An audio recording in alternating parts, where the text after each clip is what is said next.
क्या तुम लोग मुझे एक चीज का आंसर दे सकते हो कि गोकुल धाम सोसाइटी का सबसे ज्यादा इरिटेटिंग कैरेक्टर कौन है? इससे पहले कि तुम लोग कमेंट्स में जाके टप्पू सेना लिखने लग जाओ, मैं तुम लोगों को एक बात बता देता हूँ कि मैंने इंसानों की बात करी है, ना कि गधों के झुंड की। ठीक है, तो इस वीडियो में टप्पू सेना को वैसे ही इग्नोर करो जैसे तुम्हारी एक्स तुम्हें इग्नोर करती थी। हाँ तो बताओ, गोकुल धाम में सबसे ज्यादा इरिटेटिंग कैरेक्टर कौन है आखिर? जी हाँ, बिल्कुल सही गेस किया तुम लोगों ने। गोकुल धाम सोसाइटी के सबसे ज्यादा इरिटेटिंग कैरेक्टर है महात्मा गांधी जी और बाबा अनिरुद्धाचार्य जी के मिक्सचर से बना हुआ ये प्राणी। तो हमारे प्यारे चंपक चिच्चा की हिपोक्रेसी तो हम सब ने बहुत बार देखी है, जैसे कि वो वाला एपिसोड तो तुम्हें याद ही होगा जिसमें ये टप्पू सेना भूख हड़ताल करती है। भाई गॉड, ये टप्पू सेना कितने ज्यादा खुराफाती थे बचपन में। अगर हम भी ऐसा कुछ कांड कर देते ना बचपन में, आज भी मंदिर के बाहर ही पड़े हुए मिलते। एनीवेज, तो जब ये 5 नालायक बालक भूख हड़ताल करने के लिए उतर जाते हैं, वो भी एक सामान्य से सीजन क्रिकेट किट के लिए, और हमारे प्यारे जेठा भाई चंपक चिच्चा के पास कंप्लेन लेकर जाते हैं, उस टाइम पे महात्मा गांधी जी के आदर्शों पे चलने वाले हमारे प्यारे चंपक चिच्चा डायरेक्टली मना कर देते हैं कि मैं तुम लोगों की मदद करूंगा ही नहीं। जबकि ये बात इनको भी बहुत अच्छे से पता होगा कि अगर ये इस नालायक को एक बार भी बोल देते ना कि तू जाके भूख हड़ताल अभी के अभी बंद कर दे, तो ये बंद कर भी देता, लेकिन नहीं, इनको तो बोलना ही नहीं है। और ना बोलने का रीजन भी हमारे चंपक चिच्चा ये देते हैं कि ये टप्पू सेना के पिताजी लोगों को ये सिखाना चाहते हैं कि अपना युद्ध खुद कैसे लड़ा जाता है, जैसे टप्पू सेना लड़ रही है। अरे चचा, कौन सा इन 5 नमूनों के ऊपर इनके माँ बाप ने अत्याचार कर दिया जो ये लोग भूख हड़ताल पे उतर आए? अरे अपने सीजन क्रिकेट किट को पाने के लिए ये लोग भूख हड़ताल कर रहे हैं, समझ नहीं पा रहे हो क्या चचा? और सब कुछ सॉर्ट आउट हो जाने के बाद ये बंदा नीचे आके ज्ञान भी झड़ रहा है। पता है टप्पू बेटा, तू हारा क्यों? क्योंकि तू गलत था। अरे चचा, ये बात थोड़ी देर पहले ही बता देते तो इतना बात खींचने की नौबत ही नहीं आती। बेचारे भूल गए होंगे, टेंशन बहुत है ना। चलो अभी के लिए ना चिच्चा चंपक को साइड में रखते और तुम लोग मुझे क्वेश्चन का आंसर दो कि ये जो जितने भी गोकुल धाम के प्राणी हैं, इन सभी प्राणियों ने अब्दुल को समझ क्या रखा है? ऑप्शन ए फ्री का नौकर, ऑप्शन बी गोकुल धाम का पर्सनल मजदूर, या ऑप्शन सी रुक्मिणी का मेल वर्जन। तो तुम में से जिन जिन को जो आंसर सही लगता है वो आंसर कमेंट में टाइप कर दो अभी के अभी। वैसे अगर मुझसे पूछोगे तो मुझे तो लगता है कि ये गोकुल धाम वाले अब्दुल को अपना पर्सनल एटीएम समझते हैं। अरे एटीएम मतलब एनी टाइम मोबाइल नौकर। चलिए भाई, ये लोग अब्दुल को ऐसा ही समझते हैं, क्योंकि जब देखो अपना कोई ना कोई काम करवाने के लिए कोई भी अब्दुल को दुकान के बीच में से बुला लेते हैं और अब्दुल चला भी जाता है। सोसाइटी की टंकी में सुबह सुबह पानी चढ़ाना है, अब्दुल को बुला लो। सोसाइटी के किसी भी फंक्शन में डेकोरेशन करना है, अब्दुल को बुला लो। सोसाइटी के हर एक घर में सामान पहुँचाना है तो भी अब्दुल को बुला लो। यहाँ तक कि बिना के इस मरे हुए स्कूटर के लिए गोली खाकर खुद का जान देना है, अरे तो भी अब्दुल को बुला लो। और इतना सब कुछ इनके लिए करने के बाद भी अगर तुमने गलती से भी दूध का दाम 5 रुपए भी बढ़ा दिया तो ये सब अमीर ज़ादे अपना मुंह समोसे की टोपी की तरह बनाकर ऐसा दिखाएंगे जैसे तुमने उनकी पूरी संपत्ति ही मांग ली हो।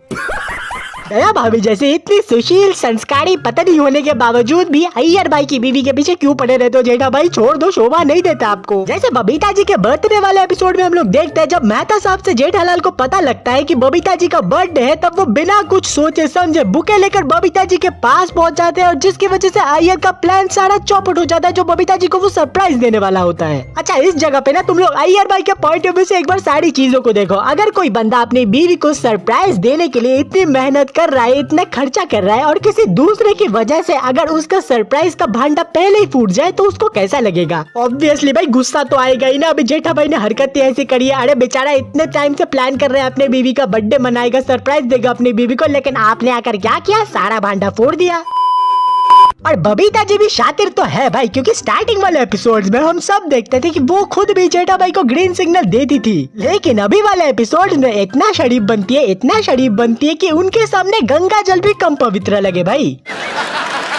और कुछ कुछ एपिसोड में हम देखते हैं कि बबीता जी का नाम आते ही जेठा भाई कितना ज्यादा ओवर कर देते हैं। जैसे एक एपिसोड में जब बबीता जी अपने लिए चश्मा खरीदने जाती है, तब वो बिना कुछ सोचे समझे चश्मे का बिल पे कर देते हैं, लेकिन बाद में जाकर जब उनको पता लगता है कि बबीता ने खुद से ज्यादा महंगा चश्मा अय्यर के लिए लिया है, तब जेठा भाई को जो फटका लगता है ना, देख के मजा आ जाता है। फिर हम जेठा भाई के केस में एक और सीन देखते हैं जब वो कई बार मेहता साहब को अपने प्रॉब्लम के टाइम पे बिना कुछ सोचे समझे बुला लेते हैं और मेहता साहब उनके पास चले भी जाते हैं उनके प्रॉब्लम्स को सॉल्व करने के लिए। ठीक है भाई, मान लिया मेहता साहब आपके बहुत बड़े वाले बेस्ट फ्रेंड है, वो आपको हर केस में मदद करते हैं, लेकिन भाई अगले का भी तो सोचो ना भाई, वो ना एक नौकरी पेशा आदमी है। ठीक है, आप जो अपने प्रॉब्लम्स को सॉल्व करवाने के लिए उनको कभी भी अपने पास बुलवा लेते हो बिना कुछ सोचे समझे, भाई उनकी पगार भी कट सकती है, उनकी नौकरी भी जा सकती है। भाई जब आपके यहाँ पे काम करने वाला बाघा आपसे छुट्टी मांगने आता है तब आप उसको तो बड़े नखरे दिखाते हो, उसको तो छुट्टी देने से बड़ा कतराते हो, लेकिन दूसरे के यहाँ पे काम करने वाले को अपने पास बुलाने में कोई प्रॉब्लम नहीं है आपको। हाँ, वो अलग बात है कि बाद में जेठा भाई बाघा को कैसे भी करके छुट्टी दे ही देते, लेकिन फिर भी।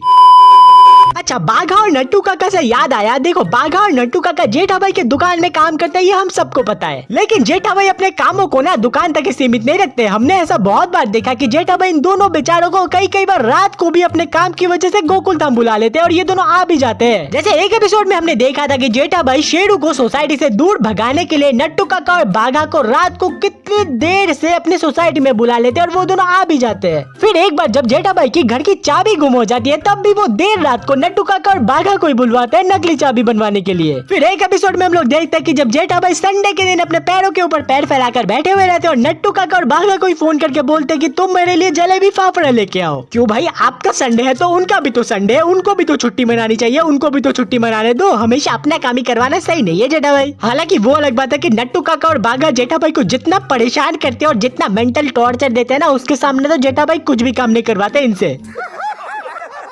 आजकल तारक मेहता का उल्टा चश्मा जितने बार भी देखने के लिए बैठते हैं ना, कॉमेडी से ज्यादा ओवर एक्टिंग दिखाई देता है। लगता है ना मेकर्स को शो में क्रिंज का लेवल थोड़ा कम लग रहा था, इसलिए शो में क्रिंज और ओवर एक्टिंग की मात्रा 4 गुना बढ़ा दी इन चारों को ऐड करके। So meet the brand new members of Gokul Dham society, the Binjola family. वैसे बोलने जाओ तो इनका नाम बिंजोला नहीं हाजमोला होना चाहिए, क्योंकि जैसे हाजमोला खाने को हजम करवाता है, ठीक वैसे ही इन लोगों की एंट्री के बाद शो में से बची कुछ एंटरटेनमेंट भी हजम करवा दी। इस हाजमोला फैमिली में 4 मेंबर्स हैं और चारों के चारों एक से बढ़कर एक नमूने हैं। सबसे पहले तो ये वाले भाई साहब अपने जेठा भाई की 150वीं कॉपी बनने की बहुत अच्छी कोशिश कर रहे हैं, लेकिन इनसे हो नहीं पा रहा बस। और ये महिला मंडल तो पहले से ही एक नंबर की ओवर एक्टिंग की दुकान क्रिंज है, और इनके क्रिंजनेस को 100 गुना करने के लिए इन आंटी को भेज दिया, जो एक इन्फ्लुएंसर भी है बाय द वे। और उसके बाद आते हैं ये 2 बटाटे के साइज के 2 छोटे छोटे नमूने। आए हैं, इनके बारे में तो क्या ही बोलूं, मुझे कुछ बोलने का ही मन नहीं। नए वाले टप्पू, नए वाले सोनू, नए वाले गोली की एंट्री हुई थी शो में, तब हमें लगा था इनके क्रिंजनेस के लेवल को कोई मैच नहीं कर सकता, इनके ओवर एक्टिंग को कोई बीट नहीं कर सकता। नहीं, बट मेकर्स ने हमें आखिरकार रॉन्ग प्रूफ कर ही दिया। उन्होंने बता दिया कि इनसे भी क्रिंज बहुत लोग हो सकते हैं और हम आपको दिखा के रहेंगे। मुझे तो आजकल ऐसा लगता है ना, तारक मेहता में जो ऑडिशन होता है किसी भी रोल के लिए, वो ऑडिशन में जो सबसे बेहतर परफॉर्म करता है उसको नहीं, जो सबसे बुरा परफॉर्म करता है उसको लिया जाता होगा। इसी के रिजल्ट के हिसाब से हमें ऐसे प्राणी देखने को मिल रहे हैं शो में।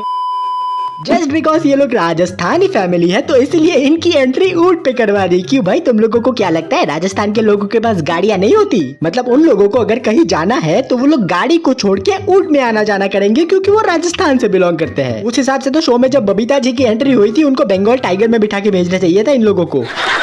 देखो ये बात तो पता है कि इनकी शो में एंट्री होने से पहले इन लोगों की कितनी ज्यादा हाइप बनाई गई थी। जैसे इन लोगों की शो में एंट्री होने के बाद शो की टीआरपी इतनी ज्यादा छप्पड़ फाड़ेगी कि अपनी गैलेक्सी छोड़ के एंड्रोमेडा गैलेक्सी तक पहुंच जाएगी। चलो वो सब तो ठीक भी है, टीआरपी मिलेगी नहीं मिलेगी वो बात की बात है, लेकिन इन लोगों की इतनी ग्रैंड एंट्री तुम लोग करवा रहे हो, इन लोगों को देख के इतना दांत फाड़ फाड़ के हंस रहे हो। हाँ, वो भी एक फैक्ट है कि इन लोगों को देखकर तुम लोगों को इतनी कौन सी हंसी छूट रही है कि दांत दिखाना बंद ही नहीं कर पा रहे हो। चलो टप्पू सेना का तो समझ में आता भी है कि बेचारा को एक्टिंग आती भी नहीं है और करने की नाकाम कोशिश कर भी नहीं रहे, इसलिए हंस के बस दांत दिखा रहे हैं। लेकिन बाकी के मेंबर्स को क्या हो गया? इन लोगों को कौन सी खुशी हो रही है? और इन लोगों की सोसाइटी में एंट्री होने के बाद ही मेहता साहब के घर में घुसा के इनका इंटरव्यू लेना चालू कर दिया सीआईडी बन के। कहाँ रहते हो, क्या करते हो, कौन सा साबुन वापरते हो, कौन सा दातुन वापरते हो, सब कुछ पूछ लिया भाई इन लोगों से। So anyways, वाली वीडियो क्लिप इतना यार, होप तुम लोग को ये वीडियो अच्छी लगी होगी। अगर तुम लोगों को गोकुल धाम के पास जोकर्स टप्पू सेना के ऊपर रोज देखना है तो इस प्लेलिस्ट में जाओ और देखो, या फिर इस वीडियो को जाके भी तुम लोग देख सकते हो। आई होप तुम लोगों को बहुत ही ज्यादा मजा आएगा। तो तुम इनमें से किसी भी एक पे क्लिक करो, मैं तुम्हारा वही इंतजार कर रहा हूँ।